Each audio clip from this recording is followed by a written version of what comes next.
anyways. Those little girls in the front row stare at you. Playing live is easily the funnest part, without a doubt. I think the coolest thing are the fans. The fans are totally awesome. They're always cool. It's flattering when all these kids are singing along and dancing, and just the general audience, man. Even the people who don't know the material are still jamming to it. It's pretty fun. The shows tend to be pretty energetic, you know, but like any other thing, we respond off the crowd, so if they stand there, then we feel stupid. We stand there too. But if they're cool, we're cool right back to them. We played with some pretty big bands. We play with Suicide Machines, Real Big Fish, Safe Ferris, the Cherry Poppin' Daddies, Goldfinger, Nerf Herder, Real Big Fish, I think, 2 times. We play with Real Big Fish in Columbus, Boston, Real Big Fish, the Scatolites, Hepcat, the Pilfers, Mr. T Experience, MXPX, Cherry Poppin' Daddies. Less Than Jake, I know before, Pilfers. Sprinkle Jack is big now, so I guess I'll say that. Less Than Jake, we've played, you know. Pretty much everybody. I guess that's the cool part too. I mean, the beginning especially, it was like, man, that's the half the best part. You know, you don't have to pay to get into a show, you're playing it. It doesn't matter if you're the first band or anything, there's no one there for you, but you're getting free, and you can meet the guys too, so that's always a plus.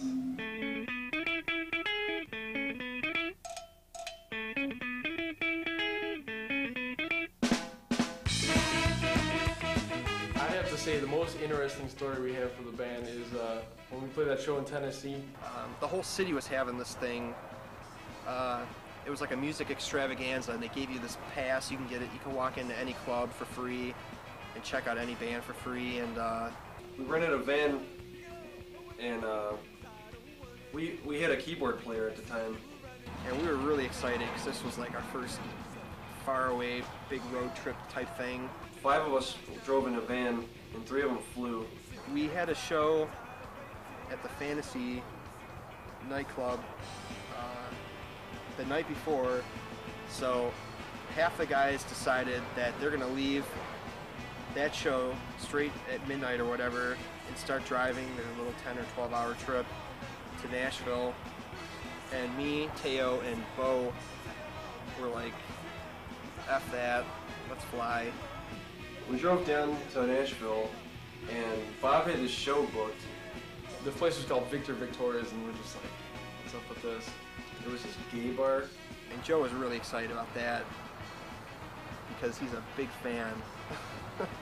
The audience at that show was mostly males.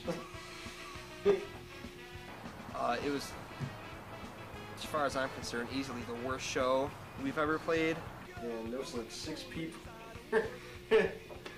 And it totally sucked. But man, I had an awesome time down there. I think everyone else did too. I'm getting sick and tired of waiting. I don't want to see.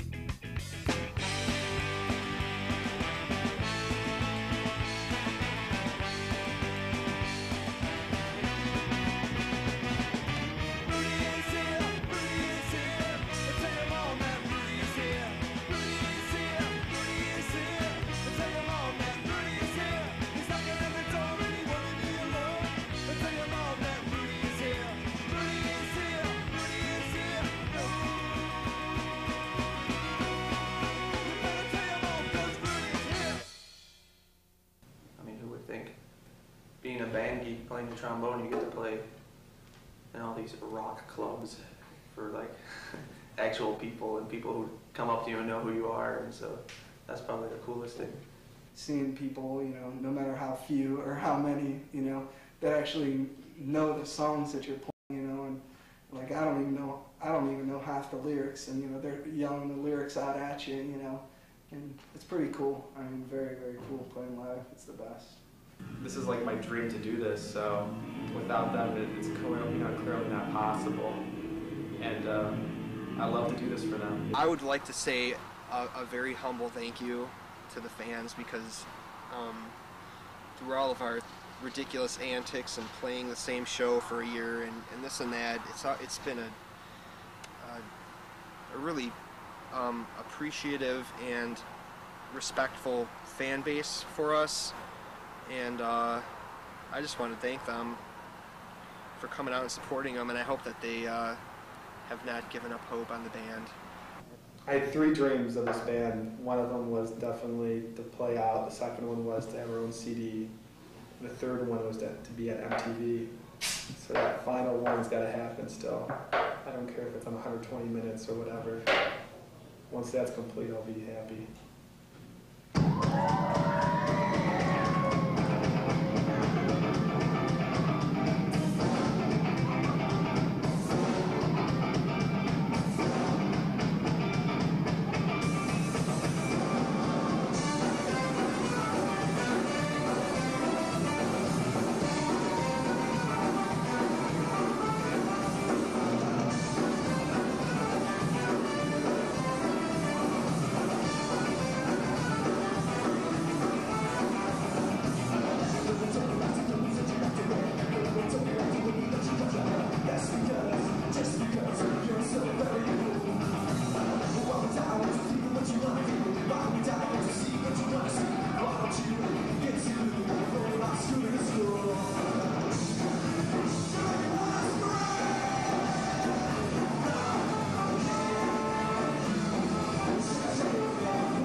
not against the germs. Sebastian's the kid. Sebastian's a fag. Oh, Sebastian, the drummer, that dude. He works real hard. Like every rehearsal, he's always sweating and everything like that. So It's funny because he's the most serious and everything. Not most serious, but you know, school-wise, he's a smart kid. You know, forensics and everything, and then straight A's. But then he comes to practice and he's just an idiot in a good way, but has a good time, you know, and it's cool. I'm a dumbass. Like all the guys are like best friends, and I mean, when we don't have band practice, we're always hanging out. So. More like family and brothers, I guess. So that's them.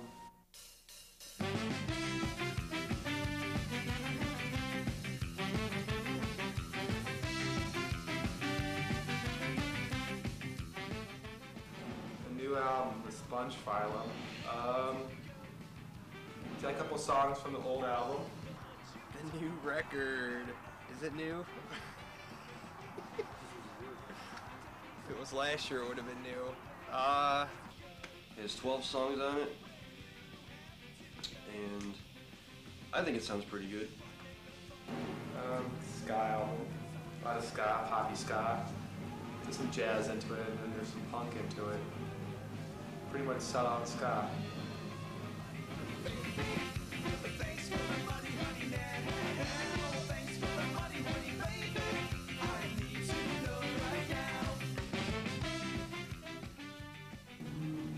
Very last minute that we could name the album we did, and it makes no sense, therefore we picked it. You know, we didn't want anything that made sense. So people were like, oh, well, this has been done, this relates to this relates to this. So we picked it. And we're all happy with it, except for like Teo's the only guy, of course, the guy who thinks it's dumb. The album took about 4 months to record. Which was way longer than we expected, but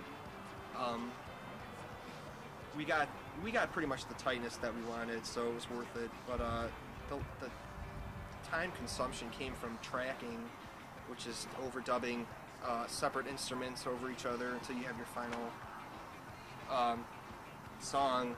And you know, as things went on, we started nitpicking and which is fine, because you finally get what you want, but it takes time. It was a lot harder than I expected, because I've recorded before, you know, and I thought, you know, it would be nothing, you know. And it was a lot harder than I thought it would be, and it took me a little getting used to. They made me record to a click track too, and that was kind of weird, because that's the first time I ever recorded with a click track. it came out pretty good. You know, like there's a few spots and a few places where, you know, you like something a little different, but I mean that goes to personal taste. The songs are pretty cool. Kind of comes out and just gets you, nails you over the top of the head. And when it kind of chills out a little bit, it really chills out, and it's kind of cool. So it's a little bit different than, like, I guess maybe a show, because during a show, I think we just try and come out and hit you over the head and just, this is us, you know? And it's kind of different, I guess. Thanks for the money, honey, baby. Thanks for the money, honey, now. Thanks for the money, honey, baby. I need to know right now. Thanks for the money, honey, baby. Thanks for the money, honey, now. Thanks for the money, honey, baby. I need to know right now. Our audience, I'd have to say, is definitely a younger crowd. We get a lot of younger kids, a lot of high school kids coming. There's a few people that come, select few that come. They're older crowd, but mainly it's just younger kids, high school kids that are at the shows. I would assume that's how it is for most bands. I always thought that the kids were the ones that spend the money on the shows